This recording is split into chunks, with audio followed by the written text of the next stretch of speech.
Today, we're trimming a 16-pound brisket to get it ready for the smoker. Let's see what's doing right here on Torch Lake.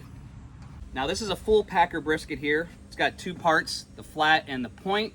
We want to get some of this fat off of here when we smoke it, so it makes that meat, nice and tender. You don't want greasy bites of fat in your brisket. So we're gonna trim a lot of this off. So it won't be 16 pounds anymore, obviously, when we get done with it.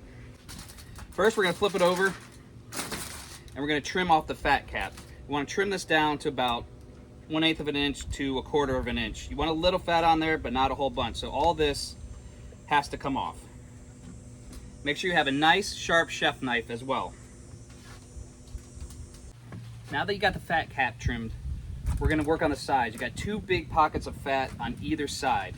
You wanna trim all that out, but be careful because you don't want, it holds the point and cap together, so don't go too deep into it, but we'll wanna take a lot of this side out because there is a lot of fat on the side.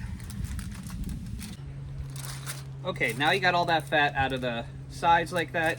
We're gonna wanna go around the whole brisket, and if you see any like gray skin or gray fat, or just kind of like a different color than the brisket, you just wanna go ahead and slice that stuff off.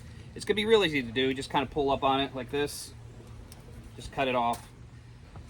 Just looks better without that stuff on it. You feel me? And that's all there is to it.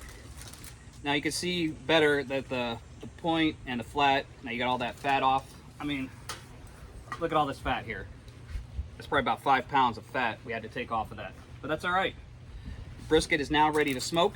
I'll give you one little pro tip here.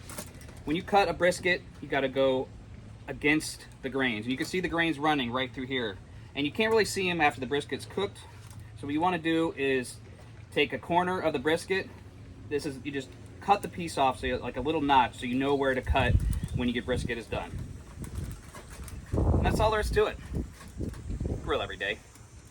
Later.